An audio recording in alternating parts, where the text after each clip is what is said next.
Սիրելի ժողովուրդ, այս քարոզարշավի ամբողջ ընթացքում ինձ անընդհատ որպես մեղադրանք հնչեցվել է մի հարց, ինչը զարմանալի է, ինչը 25 տարի է հնչում է։ Մոտեցել են մարդիկ, ասել են, գիտեք, միանշանակ ձեզ ենք ընտրելու, քեզ եմ ընտրելու, բայց մի բան ինձ հետաքրքիր է, էլի, ինչի պահա կորցրեցիր։ Ասում եմ, ինչ պահ եմ կորցրել։ Ասում եմ, Ռոբերտ Քոչարյանին չսպանեցիր։ 25 տարի է այդ հարցը ինձ տալիս են ժողովուրդ։ Առաջ ես զայրանում էի այդ հարցից, երբեմն վիճում, հետո հասկացա, սիրելի ժողովուրդ, որ մենք Սողոմոն Թելերյանի արարքով բավարարված, մեր տներում նստած երբեմն քեֆներս լավ, այֆիդայի, ջանֆիդայի երկող ժողովուրդ ենք։ Փոխանակ պետություն, բանակ, ինքնիշխանություն հաստատենք, բավարարվել ենք մի հոգու, մի անգամյա արած արարքով, համարել ենք, որ մեր վրեժը լուծվեց, վերջ երջանիկ ենք։ Մեր երկրում առաջին իմ կարծիքով պետություն, պետականություն սկսեց կառուցել Գարեգին Նժդեհը իր Լեռնա Հայաստանով, իր բանակով, ինչ տեղի ունեցավ։ Էլի ռուսահապատակ բոլշևիկներով Գարեգին Նժդեհին վտարեցին, հետո աքսորեցին Ալտայի մարզ, հետո ծաղրեցին հորինելով Զանգեզուր ֆիլմը, Գարեգին Նժդեհից հետո սովետական տարիներ էին, պետությունը որպես այդպիսին ինչ-որ միավոր էր,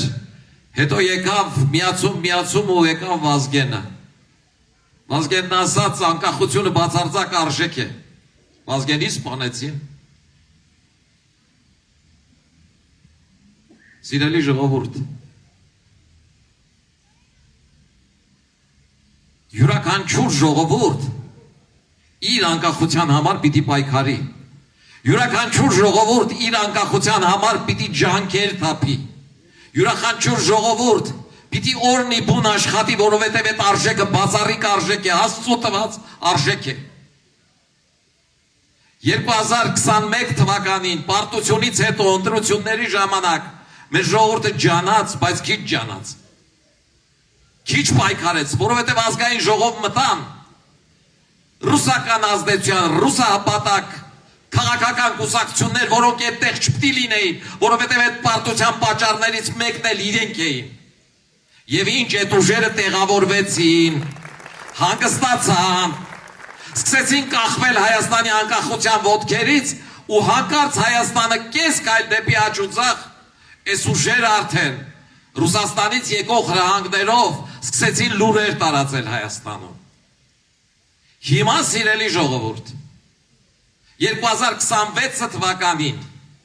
իրենք էլ ավելի են ուժեղացել։ Ռուսաստանն արդեն այստեղ կիրառում է միլիարդատերերի,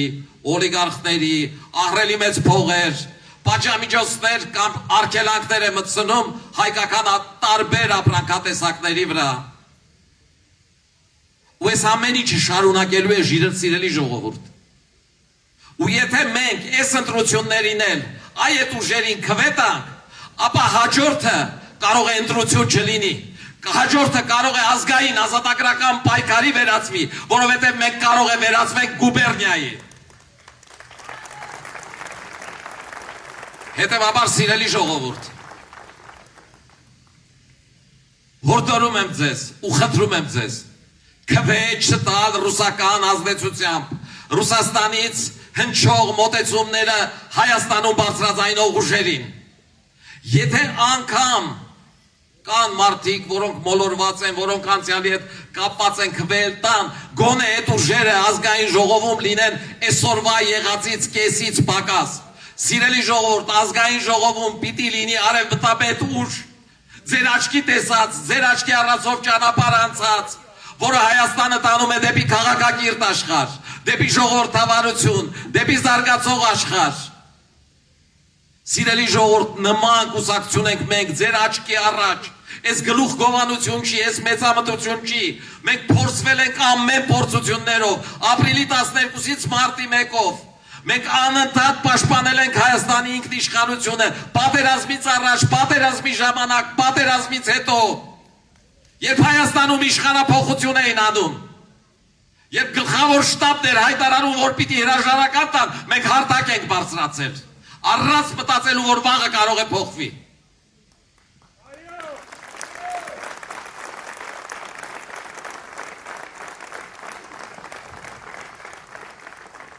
Սիրելի ժողովուրդ,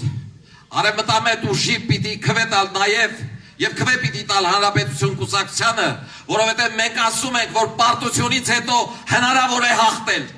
Այս ամբողջ քաղաքական դաշտում միայն մենք ենք խոսում հաղթանակից, բայց մենք ասում ենք, որ այդ հաղթանակը կարող է լինել առանց արյունի, առանց պատերազմ հայտարարելու։ Այդ հաղթանակը կարող է լինել Գերմանիայի եւ Ճապոնիայի մոդելով, տնտեսական մրցակցության միջոցով, որ մենք 5-10 տարի հետո կարող ենք ունենալ այնպիսի բյուջե, որի պարագայում ոչ միայն Ադրբեջանը, այլև տարածաշրջանի մյուս երկրները հարգանքով կվերաբերվեն մեզ։ Մեր մոտ հյուր գալը կհամարեն հաճելի եւ օգտակար։ Այ մենք այդպիսի պետություն ենք ուզում կառուցել, ու մենք կարող ենք դա անել, սիրելի ժողովուրդ։ Հետևաբար մեզ քվետալը դեպի աշխարհ, դեպի քաղաքակիրթ աշխարհ, դեպի Հայաստանի զարգացում լուսամուտներ բացելն է։ Սիրելի ժողովուրդ, անդրադառնալով երրորդի սկզբին, պիտի ասեմ, որ ես նախընտրեցի միանգամյա վրեժխնդրության ակտի փոխարեն գնալ պետություն, բանակ, ինքնիշխանություն պաշտպանելու ճանապարհով։ Ու ես համարում եմ, որ ես ճիշտ արեցի։ Եվ սիրելի ժողովուրդ, միանշանակ խոստանում եմ ձեզ, որ իմ թիմին, ինձ քվետալով, դուք ազգային ժողովում ունենալու եք թիմ, որը գնում է աշխատելու, որը գնում է օրենսդրական նախաձեռնություններ տանելու, որը գնում է Հայաստանի տնտեսությունը զարգացնելու, Հայաստանի բանակը հզորացնելու, Հայաստանի գիտական պոտենցիալը մեծացնելու։ Սիրելի ժողովուրդ, վստահելով մեզ, դուք ունենալու եք ձեր իրական աջակիցը Հայաստանի ազգային ժողովում։ Հետևաբար, հունիսի 7-ին գնացեք ընտրատեղամասեր, եղած 19 քվեաթերթիկների միջից, ընտրեք թիվ 11-ը եւ քվեարկեք թիվ 11-ի օգտին։ Եվ ես վստահեցնում եմ ձեզ, որ մենք ամեն ինչ անելու ենք, որ դուք ոչ միայն չեք զղջալու ձեր քվեարկության համար, այլ մեկ տարի հետո ազգային ժողովում մեր ելույթները լսելով հպարտությամբ ձեր կողքին նստածներին ասելու եք, ես եմ քվեարկել այս կուսակցության համար։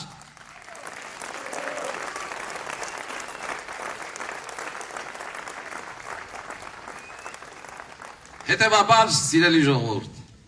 կարծում եմ, համոզված եմ ու վստահ եմ, որ մեր ժողովրդի մի ստվար զանգված, անգամ մեզ չքվեարկողները ուրախանալու են մեր անցնելով, որովհետև մեր անցնելը ձեռնատու է լինելու բոլորին, նույնիսկ այդ ռուսահապատակներին, որովհետև մենք իրենց սովորեցնելու ենք, թե եթե Ռուսաստանի հետ լավ հարաբերություններ ունես, ինչ պիտի անես, որովհետև մենք բոլորս մի նավի մեջ ենք, որովհետև այդ մի նավում պիտի ճիշտ ուղղությամբ գնանք, որովհետև այդ մի նավում, եթե մենք բոլորս օգտագործում ենք Գերմանիայի կամ Ճապոնիայի մոդելը, իսկ այդ մոդելում համար մեկը ժողովրդի միասնական ու համախմբած լինելն էր, ու եթե դու ճիշտ ռուսական մոդելի մարդ ես, ու ասում ես, որ մեկ հեռախոսազանգով ես կարող էի պատերազմը կանգնեցնել, հիմի այդ մեկ հեռախոսազանգն անելու ժամանակն է։ Զանգի քիմիա ունեցող քո ընկերոջը Վլադիմիր Պուտինին, ասա Վլադիմիր Վլադիմիրի կամ ասա շեֆ, ոնց քեֆը տալիս է, ինչ ուզում ես ասա, էական չի, կարևորը երկրի տոկուտ անես։ Ասա Վլադիմիր Վլադիմիրի, այս ելակը կամ կլուբնիկը ոնց ուզում ես ասա, որ փակել են այդ հայ ու ռուս ժողովուրդների բարեկամությունը խաթարում է, այդ լավ չի, խնդրում եմ, ես կոչ անեմ, հանրային կոչ, որ հանդրայից արգելքը, դու էլ այդ բացի ու դրանից իմ քվեն ավելի կշատանա, կարող է չէ Ռուսամետը, որ կարող էր պատերազմը կանգնեցնել է Սորասի հայ գյուղացուն օգնեք, չի անում, գիտեք ինչու չի անում, որտեղ իր խնդիրը հայ գյուղացին ու նրա կլուբնիկը չի, նրա ելակը չի, իր խնդիրը իր իշխանության գալն է, այդ դրա համար էլ ասում եմ, որ մեր ազգային ժողովում լինելը նաև իրենց է օգուտ լինելու, որովհետև իրենց սովորեցնելու ենք, թե իրենց ռուսական կապերը ոնց աշխատեցնեն, օգուտ է լինելու նաև քաղաքացիական պայմանագրին, որովհետև իրենք այն ծրագրերը դեպի Եվրոպա, որոնք իրենց բալանսավորման շրջանակներում չեն կարողանալու անել, այդ մենք կարողանալու ենք անել, որովհետև մենք այդ իշխանություն չունենալով էլ ընդդիմադիր քաղաքական կուսակցություն լինելով էլ արել ենք, սիրելի ժողովուրդ, հետևաբար մեր խնդիրը Հայաստանի Հանրապետության ինքնիշխանությունն է, մենք ջանք ու եռան չենք խնայելու այդ ինքնիշխանությունը պահելու, մենք ջանք ու եռան չենք խնայելու Հայաստանի ինքնիշխանությունն ու անկախությունը բացարձակ արժեք դարձնելու համար, այն բացարձակ արժեք է, այն բացարձակ արժեք է, ու այդպեսին լինելու է, ու այդպեսին մնալու է, ու իսկապես 21-րդ դարը մերն է լինելու, շնորհակալություն ձեզ, լավ օր ձեզ, շատ շնորհակալ եմ, որ եկել եք այս հավաքին, հորդորում եմ ձեզ, բոլորիդ խնդրում, որ հունիսի 7-ին պարտադիր գնաք, ընտրատեղամասեր, չգնաք մենակ, ձեր հետ տանեք, ևս 3 մարդու, 5 մարդու, ձեր շրջապատին, խնդրեք, համոզեք, ասեք եկեք ու քվեարկեք իրական արևմտյան արժեքներ կրող, իրական ժողովրդավարության կողմնակից, իրական առաջընթացի կողմնակից, իրական զարգացման կողմնակից Հանրապետություն կուսակցությանը ու վստահեցնում եմ ձեզ ամեն ինչ անելու ենք, որ արդարացնենք ձեր վստահությունը։ Լավ օր ձեզ եւ շնորհակալություն։